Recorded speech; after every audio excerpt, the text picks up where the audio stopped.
Good day, Amherstburg. It's myself, Laura D'Alessandro. And it's Ron Joffe from the Rivertown Times, back here on the airwaves of 107.9 FM CKBG The Berg for the Rivertown Times Week in Review. Brought to you by the Hearing and Dizziness Clinic, located at 285 Sandwich Street South in Amherstburg, or also find us in LaSalle, Essex, and Windsor. For more information or to book an appointment, visit us online at uhear.ca, the Hearing and Dizziness Clinic. Well, we're finally seeing the sun. That's exciting. It's a little bit warmer than it was yesterday, but we got some work to do. Yeah, I was at a soccer game yesterday, and Playing? No. That would have been news. Exactly, yeah. Anyways, yeah, it was chilly out there, but not as chilly as the previous week, so I guess that's progress. Yeah, we're heading in the right direction, I feel. It's just a slow process at this point, right? Turning our attention to the paper, the Agricultural Hall of Fame inducted 4 new members last Thursday night in Harrow.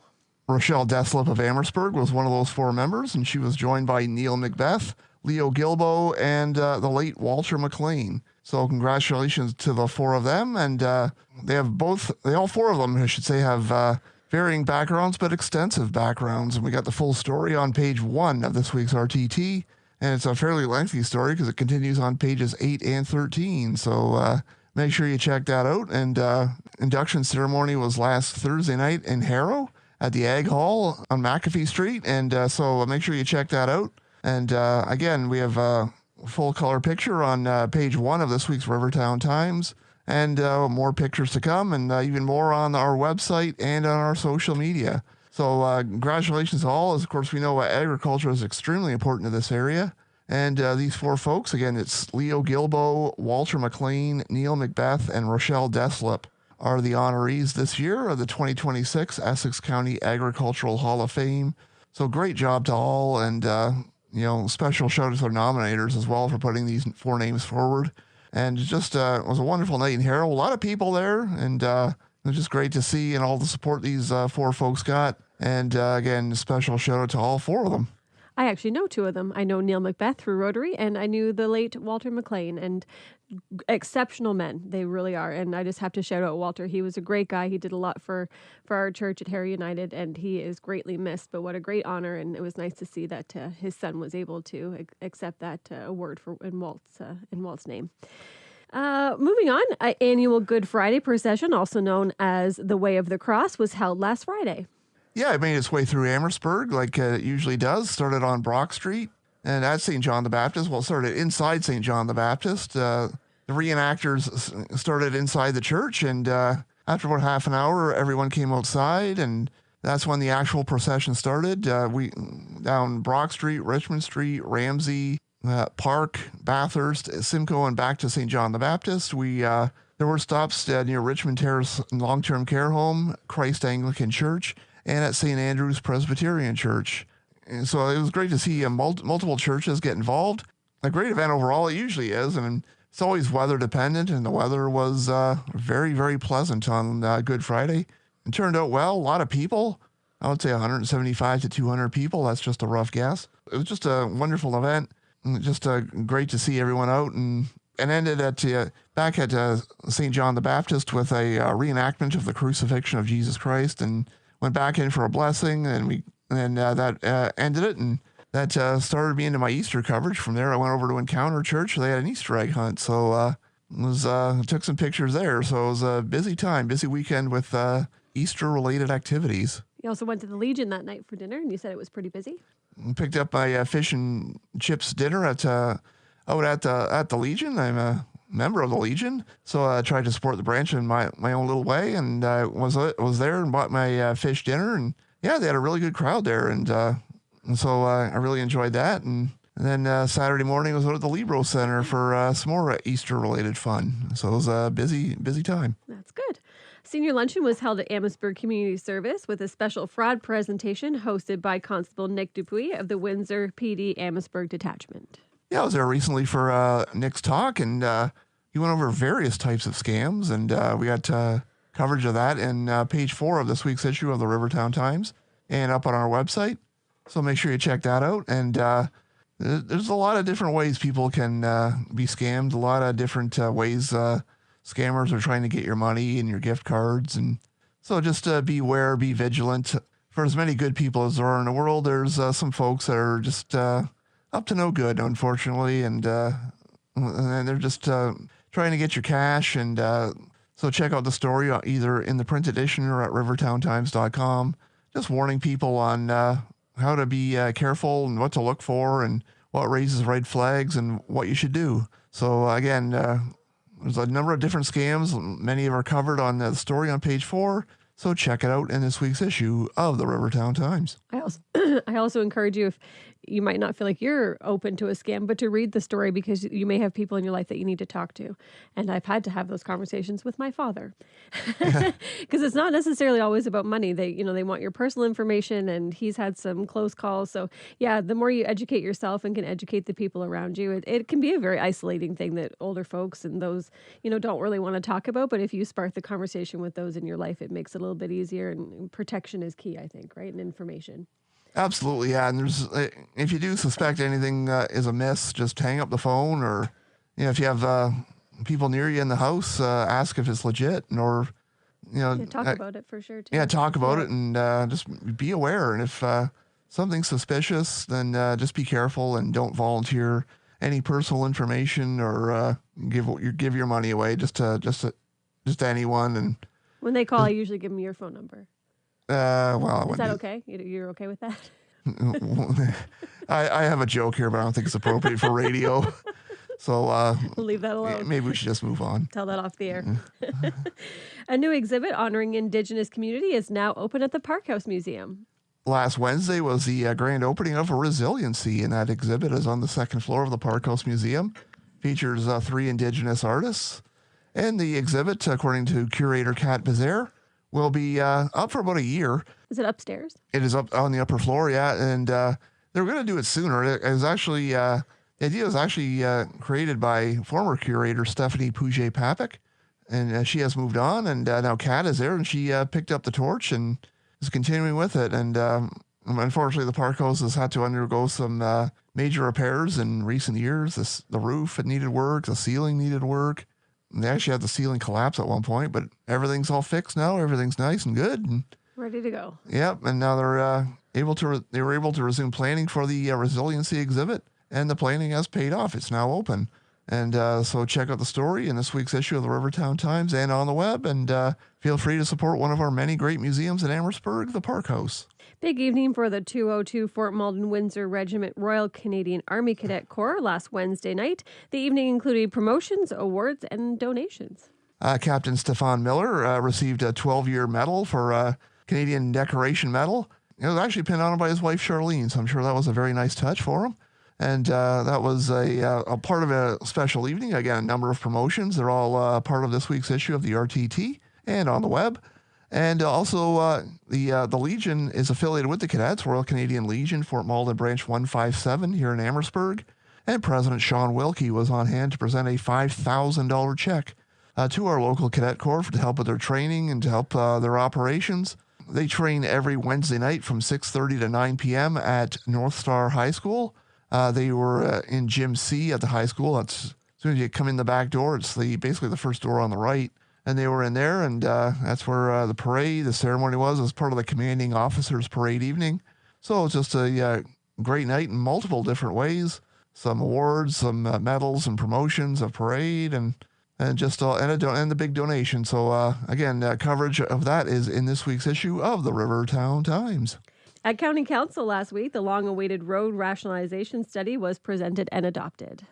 Full story on page 3 of this week's issue of the RTT. Again, this is, when you say long-awaited, it has been long-awaited. Quite the extensive project. Again, the full story is, you can get that by reading the paper or look at the local politics section of our website. The long-awaited means it goes back quite a number of terms of county council. I believe this is the 3rd term of county council. People were clapping, I read in the story, and cheering. Yeah, it was like the 3rd term of county council has dealt with this, I believe. That's insane. It was if my memory serves, and apologies if I'm remembering incorrectly, but this was originally brought up by Ken Antea, then mayor of LaSalle, and he was mayor 2 mayors ago. Right. He stepped down from office and retired from politics, and Mark Bondi took over as mayor of LaSalle last term, and he decided to step down from politics and not run for re-election. Now Crystal Malash is the mayor of LaSalle. Yikes. And that's just your brief history of LaSalle, mayoral history You get of LaSalle. it all here. And but anyways, yeah. So it started like three terms. This is the third term of council. It has been dealt with this issue, and but it's done. And I think they're probably Time for another one. It's so old, or I don't know. Maybe yeah. start the process. They probably applauded because they just finally got it off their plate. So. But that issue is put to bed, and they got an updated road rationalization study and full details in this week's Rivertown Times and on the website, rivertowntimes.com. Turning our attention to sports, soccer has kicked off at North Star. Both boys and girls Wolves were in action, and it's going well. Weather is an issue, but they're still making a go of it out there. The girls got off to a 3-1 start last Tuesday, and when Essex Red Raiders fought back valiantly and came away with a 3-3 tie. So shout out to both teams, I have to say it, because last Tuesday was just cold, flat out cold. Was it wet? Was it raining? It was kind of damp and rainy, and it's just, yuck. Yeah, just... I'd rather be in the arena. It was tough enough for me to take notes just because, the hand starts freezing up, and I don't want to sound like I'm a complainer, but it really was the truth. My hand, it was just stiffening up because of the cold, and so I can only imagine what the girls went through playing. I mean, some of them had sweatshirts and sweatpants on, and it's like, and at least yesterday it was a bit colder. They lost 3-0 to the Bell River Nobles, but at least the sun was out and it was a bit warmer, so it wasn't like it wasn't as bitterly cold. What about the boys? The boys, not to make this into a constant weather report, but it was they lost 3-1, and you haven't heard the score yet. I know they were in Leamington yesterday. And they are at home, I believe, on Thursday. So make sure you check that out. So we got full coverage of that. It's now we're into the spring seasons at the local schools. And I should say, as I look at the print issue, at 4 o'clock on Thursday, that'd be April 9th, they host the Cardinal Carter Cougars. That's, again, 4 o'clock Thursday, April 9th at the Libro Center. Cardinal Carter comes to town, and it starts at 4 p.m. So... again, it's April, so we'll see what the weather's like, and hopefully I'm not freezing on the sidelines. But again, that's my problem. So, which then in turn becomes my problem. As you're sitting in your warm office, going, it's cold. This is true. Admirals have added more familiar faces to the coaching staff for the 2026-27 season with the recent naming of 2 assistant coaches. Actually, they have Mark Crevier and Steven Spada are joining Paul Bourdignon behind the bench, and they announced on the weekend that Chad Boucher will join them. So I'm not sure if that rounds out the coaching staff or not, but there's now three coaches, assistants that join Paul Bourdignon's staff behind the Admiral's bench. And are they all returning? They've all coached together? I know Mark Crevier is returning. Spada's a former player. Oh, wow. I remember covering him when he was on the ice with the Admirals. And I'm not sure about Chad, but it looks like he's been a scout with the Chatham Maroons, the junior B team. And again, they have their spring training camp in Tecumseh. That's coming up in May. It's May 11th and 13th. So make sure you check that out. And speaking of junior C hockey, former Admirals Landon Prince, Dallas Kelly, and Lucas Boudreau are members of the Lakeshore Canadians, and they're also and the Lakeshore Canadians won the Stobbs Division title. Beating Essex. They managed to come back against a very strong Essex 73s team.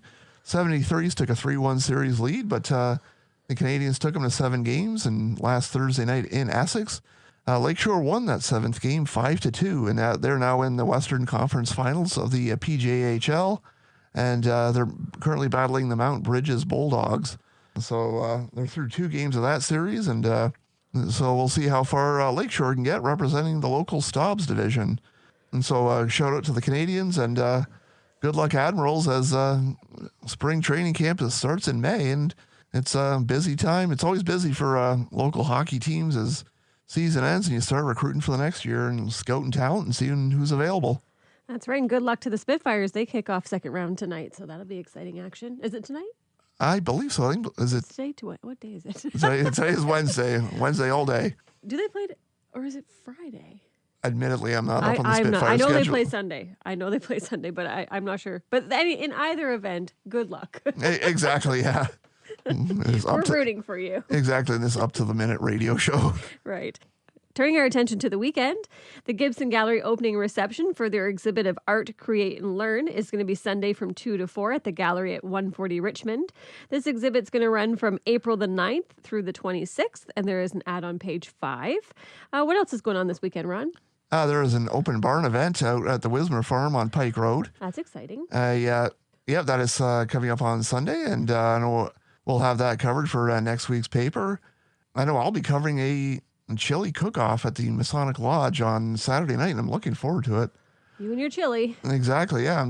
Admittedly, I could probably get a meal out of it, but you should that's become but it's a fun event, and I like covering it, and it's just a good time and good fun and good food. You should become a judge of chili. I have judged chili cook-offs before. I know you judge my food regularly, but but yet it's fine. I